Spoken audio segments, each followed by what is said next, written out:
Fight me. Sam Rink, what's good? How big a turnaround do you think Grinch and the other new hires on the defensive side of the ball will make this coming season? Just wondering your opinion. They got to get into the top half of FBS when we're talking about all the major statistics. I know that total defense is kind of a junk statistic, but if the measure of how good you are for Alex Grinch is 24 turnovers in a season, that is what you need to do, right? You need to see 24 takeaways by the defense. Last year, you had just 11. Now, at Oklahoma, getting 24 or more takeaways does not guarantee an elite defense. What it guarantees is that you're not garbage, all right? And if you weren't not garbage in 2017, but bad, and actual bad in 2018, you can make a great argument that Oklahoma would be back-to-back national champ because of the way that the offense has performed. And who has had back-to-back Heisman Trophy winning quarterback? Nobody. But if anything goes to show, you can make 3 college football playoffs in 4 years. You can also have back-to-back Heisman Trophy winners. You can score more points than almost anybody else, if not more than anybody else. You can have the best offense ever seen in football. And that don't mean diddly squat once you get to the semifinal because you're going to get drilled by a better defense. Just the way that it is. So that's Alex Grinch's task. His task is to beat the other defense. His task is to make sure the defense doesn't lose Oklahoma football games because the offense is going to do its part. The offense is going to be just fine. So what major turnarounds can he make? He can get the safeties right because we know that's a weakness. He can get the corners right because we know that's a weakness. And he can keep the defensive tackles coming along because that needs to be a strength. You're going to be good at linebacker because those dudes just know how to play. And I think that you're looking at a guy like Brian Odom who knows exactly what to do with those guys. You know, Tim Kish got them rolling. No matter what you think about Kenneth Murray Jr., he still had 155 tackles. All right? And Levi Draper might be the best linebacker in the entire core. Really want to see that guy get on the field and in the middle of the defense. Caleb Kelly, he should be able to play any linebacker position that you have there. He should be your Curtis Bolton this year. Ryan Jones is my favorite athlete at linebacker. He can flat out play. And that's before we even begin to talk about guys like Deshaun White, Nick Bonito, Brian Asamoah, John Michael Terry. You see what I'm going here? Like, linebacker is going to be a strength. How much of a strength remains to be seen. Also depends on what kind of scheme Alex Grinch ends up running. If it's one that funnels to the linebackers, could still be a problem because that means you're not going to get so many tackles for losses. It means you're going to be a please bend but don't break defense, and that's not what you want at Oklahoma. What you want is attacking, aggressive, dictating tempo, and Alex Grinch claims to be able to do that. We'll just have to wait and see.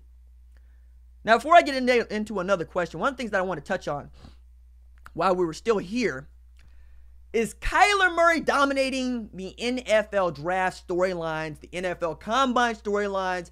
Will he throw? Won't he throw? Will he run the 40? Won't he run the 40? What, if anything, is there still to be said about his height?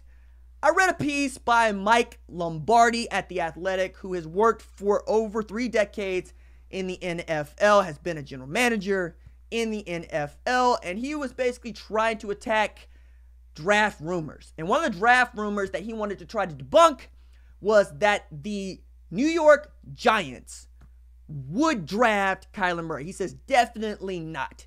His reasoning was such.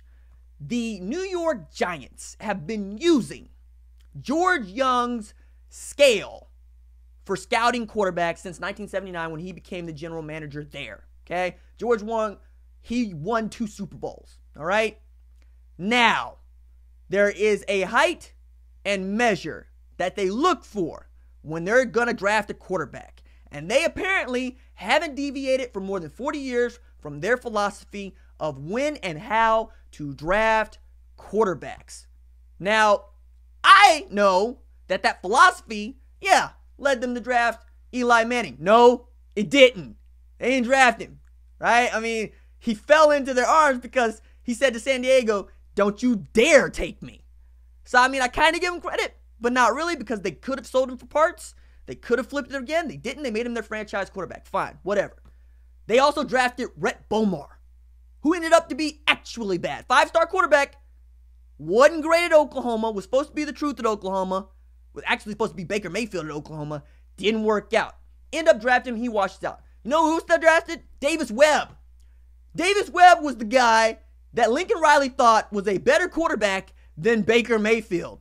Because, among other things, he was taller than Baker Mayfield. Now, we don't even need to look at the tape. We could just say Baker Mayfield is a better quarterback than Davis Webb.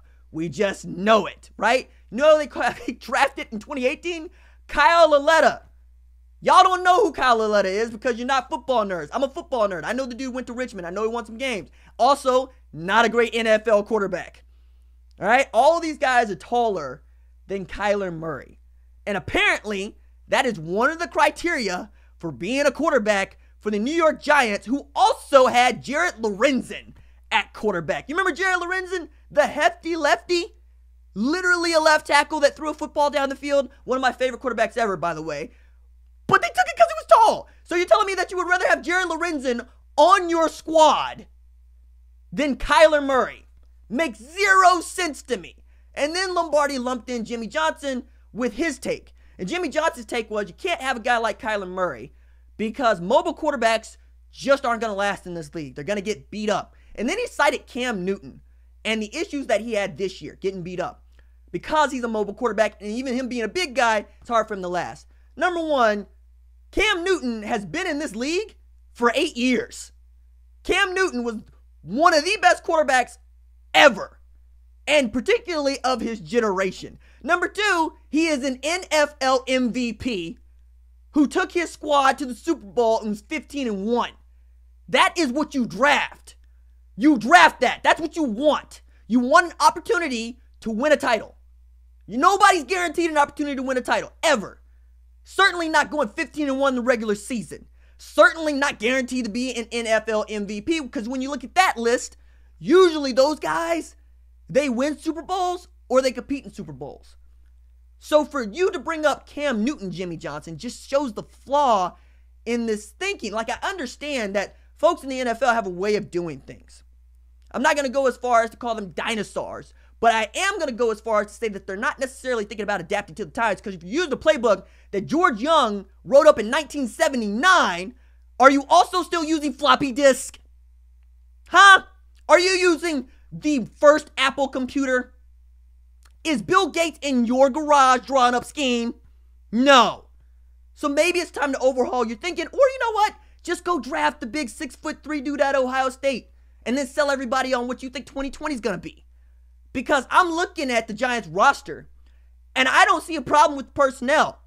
You would have Kyler Murray, Saquon Barkley, Sterling Shepard, Evan Ingram, and Odell Beckham Jr. on the same offense. The only thing that would need to change would be Pat Schumer and his traditional play calling. But he ain't going to do that because the NFL says, you bend to me, not the other way around. Whatever.